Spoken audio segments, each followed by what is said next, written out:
Everyone, welcome to the mind maintain. आज हम history की नेक्स्ट क्लास के साथ आपके साथ हैं। आज हम जानेंगे हिस्ट्री में जो भारत में सबसे पहले आक्रमण हुए थे अरबों द्वारा, वो कौन से थे, या मुस्लिम आक्रमण पहले भारत में सबसे पहले कहाँ हुए थे।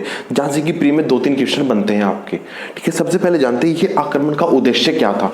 जो अरबों द्वारा आक्रमण थे या फिर जो सिंध था, क्योंकि भारत का एरिया सिर्फ भारत के पंजाब तक सीमित नहीं था, अफगानिस्तान पाकिस्तान वाला एरिया भी बहुत एरिया भारत में सीमित था उस टाइम पे। जो सिंध प्रांत था वहाँ का, उसकी बात करें, वहाँ पे जो पहले आक्रमण हुए अरबों द्वारा, उन आक्रमण की बात करें कि भारत में सबसे पहले जो मुस्लिम साम्राज्य की स्थापना की थी या फिर मुस्लिम शासकों ने जो पहला आक्रमण किया भारत पे, वो कैसे किया था, किसने किया था, क्या क्या उद्देश्य थे, उन सबको जानेंगे।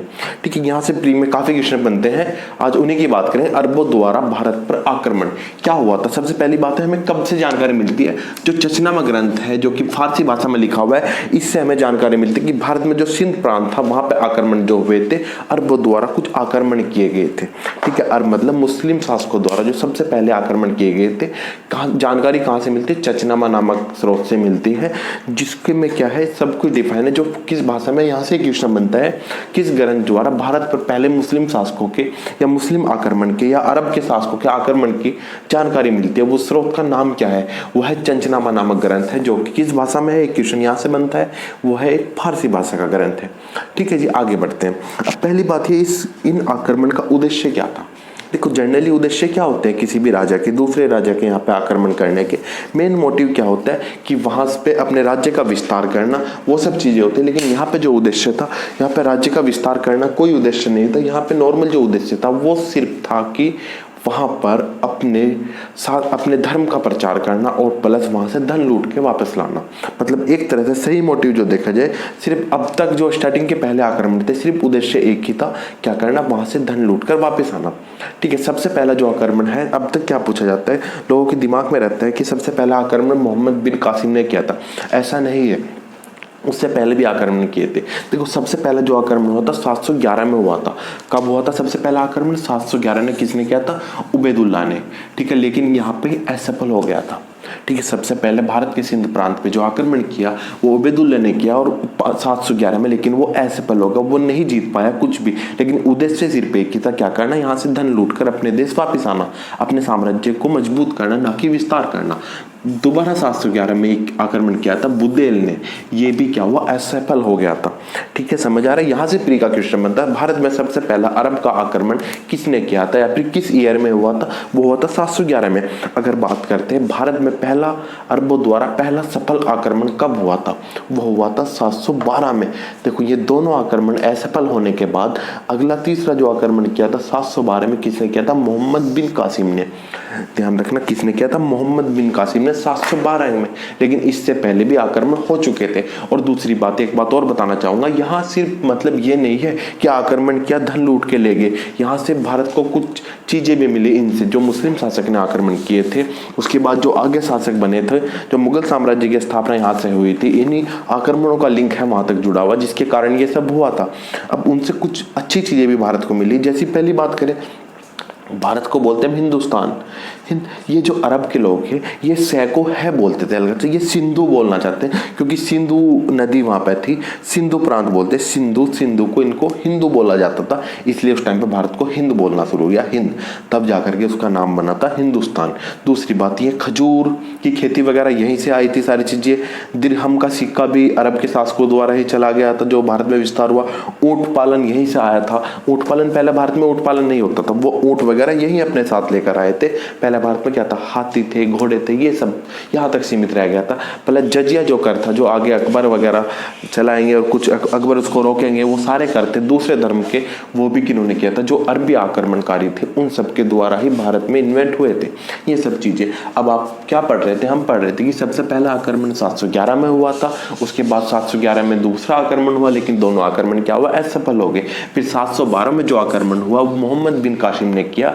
और उस टाइम पे भारत का शासक कौन था, वो था दाहिर था, जो दाहिर शासक था भारत का, वो क्या था, वो एक हिंदू साम्राज्य का शासक था। और इसके साथ युद्ध हुआ और यहाँ पे इसने जीत करके भारत से बहुत सारा सोना चांदी लेकर के वापस चला गया। इसने कुछ नहीं किया, सिर्फ आया, सोना लूटा और वापस चला गया। अब तक क्या चल रहा था, जो भारत पे आक्रमण किया अरबों ने, आए, सोना चांदी लूटा और वापस जा रहे थे और कुछ नहीं था।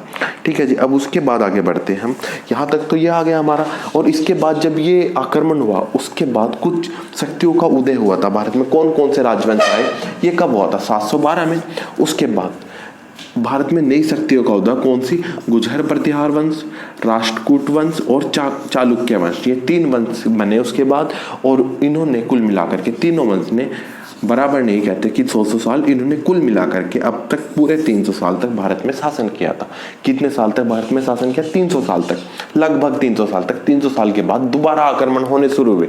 कहाँ से, जब ये यहाँ से काफी सारा सोना चांदी लूट करके ले गया था अपने देश, तो वहां पे क्या सबको हाईलाइट हो गया था इंडिया कि भारत एक ऐसा देश है, हिंदुस्तान एक ऐसा देश है जहां पर क्या है, बहुत अधिक मात्रा में सोना चांदी है जो कि मंदिरों और राजाओं के पास है, तो उसको हम लूट के ला सकते हैं।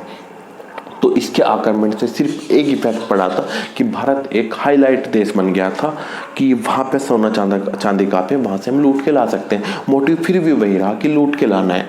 ठीक है। अब हम बात करते हैं तो भारत की स्थिति, भारत के बाहर हम बात करते हैं ईरान में क्या क्या हो रहा था उस टाइम। ईरान का आपको याद है ना मैप वगैरह में, ईरान कहाँ पे, वहाँ तक ये साम्राज्य अरब का साम्राज्य था। तब वहाँ की बात करें, वहाँ क्या था, वहाँ एक गजनी मतलब यामिनी वंश का उदय हुआ था। यामिनी वंश का उदय हुआ था ईरान में। कौन सा वंश, गजनी। कई बार यामिनी वंश भी पूछा जाता है, यामिनी वंश भी गजनी वंश का ही नाम है।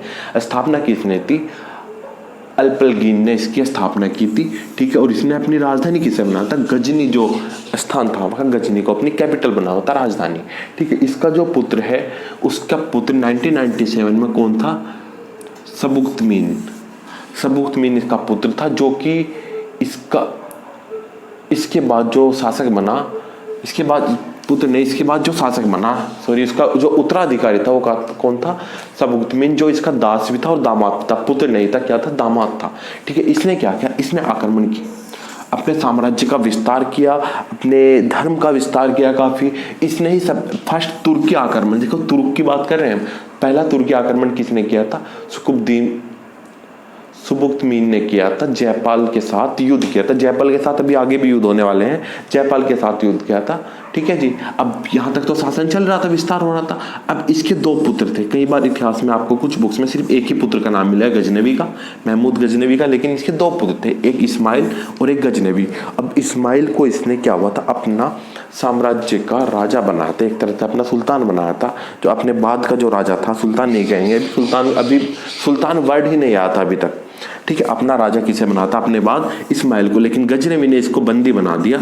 ठीक है जी। बंदी बना दिया और इसको मार डाला था, बंदी बना करके। और राजा कौन बनाता, सुल्तान खुद बनाता, कौन, गजनवी। और गजनवी को सबसे पहली उपाधि, सुल्तान की उपाधि किसे मिली थी, महमूद गजनवी को। सबसे पहले सुल्तान की उपाधि किसे मिली थी, महमूद गजनवी को। ठीक है जी। और इसे 2 उपाधि और मिली है। पहली मिली है यामीन उद दौला और दूसरी यामीन उल मिल्ला। ये दोनों क्या होते हैं, जो खलीफा होते थे ना उस समय साम्राज्य के, मतलब उनकी अनुमति लेनी पड़ती तब जाकर के कोई भी मुस्लिम साम्राज्य का राजा बन सकता था। तो उन्होंने इसको 2 उपाधि थी, यामीन उद दौला और यामीन उल मिल्ला। इनके मतलब क्या था, यामीन उद दौला का मतलब था साम्राज्य का रक्षक। ठीक है जी। साम्राज्य का रक्षक या रखवाला। ठीक है जी, संरक्षक। और ये था इसका साम्राज्य का विस्तार करने वाला। ये 2 उपाधि दी थी। और इसने 1998 से लेकर के 1030 ईस्वी तक भारत पर 17 बार आक्रमण किए। कितने आक्रमण किए, भारत पर इसने 17 बार आक्रमण किए हैं। अब ये किसने कहा था कि 17 बार आक्रमण किए, किससे जानकारी मिलती, ये थे एक सर हेनरी इलियट। ठीक है। सर हेनरी इलियट नाम याद रखिएगा, ये नाम पूछा जाता है। किसने कहा है कि महमूद गजनवी ने या गजनी ने भारत पर 17 बार आक्रमण किए, किसने कहा है, सर हेनरी इलियट ने। ठीक है। उम्मीद है यहाँ तक आपको बात समझ आ रही होगी। क्या हुआ था, सबसे पहला आक्रमण किसने किया था, मोहम्मद बिन कासिम ने 712 में आक्रमण किया था। फिर उसके बाद 3 वंश रहे और इसी बीच में यहाँ पे ये ईरान में ये चल रहा था, यहाँ पे भारत में ये 3 राज्य चल रहे थे और ईरान में ये चल रहा था। और महमूद गजनवी ने फिर भारत पे आक्रमण करने की सोची कि अब मैं सामान को मतलब वहां पे जाकर के अपने राज्य का भी विस्तार करूंगा। महमूद गजनवी ने सोचा कि धर्म के प्रचार के साथ साथ मैं अपने राज्य का भी विस्तार करूंगा।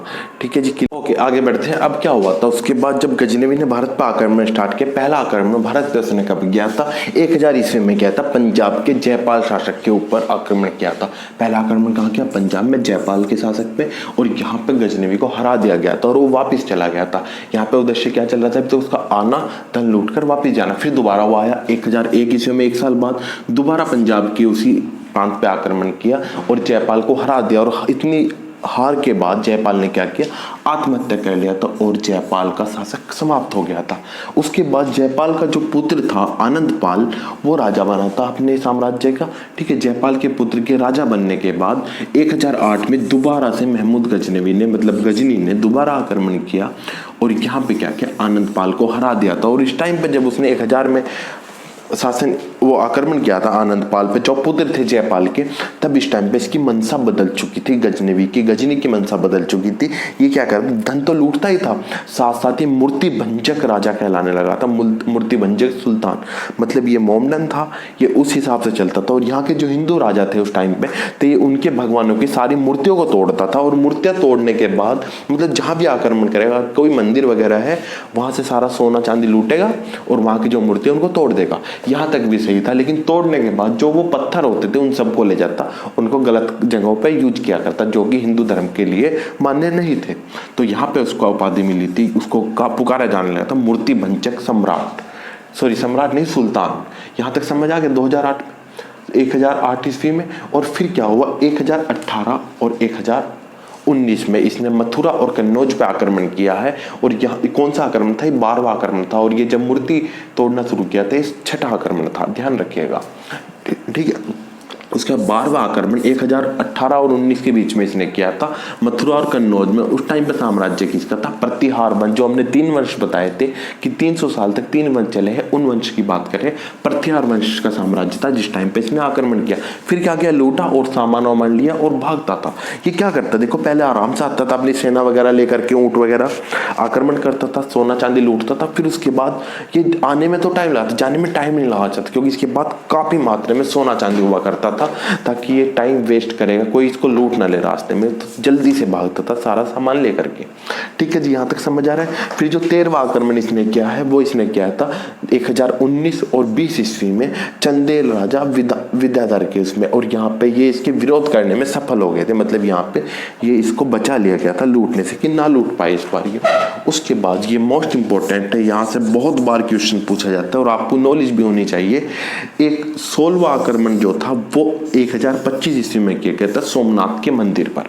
सोमनाथ के मंदिर पर जो आक्रमण किया गया था गजनी द्वारा, वो 1025 ईस्वी में किया गया था। और कौन सा आक्रमण था? वो 16वां आक्रमण था। सोमनाथ और 16वां आक्रमण आपको याद रहेगा, उम्मीद है।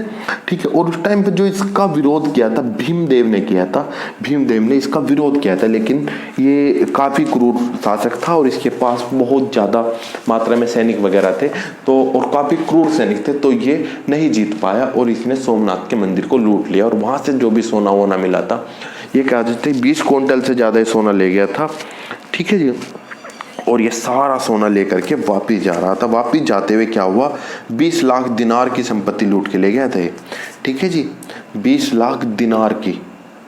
उसके बाद क्या हुआ? जब ये वापिस जा रहा था, रास्ते में इसको जाट जो शासक थे उन्होंने रास्ते में पकड़ लिया और इसके ऊपर आक्रमण किया और सोना लूट लिया। सारा नहीं लूट पाए, लेकिन काफी मात्रा में सोना जाटों ने, कुछ 1-2 ऊंट वगैरह लूट लिए इसकी। ठीक है, लूट लिया था। तब तो ये वापस चला गया।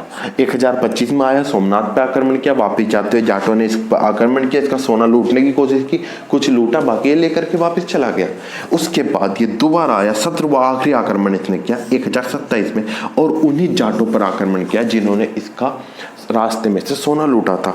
यहाँ पे इसकी मंशा थी अपना बदला लेने की, कि मेरा सोना लूटने की मात्रा हिम्मत किसी में कैसे हो सकती है। तो इसने आक्रमण किया अपनी गणना के लिए, ताकि ये इनसे बदला ले सके।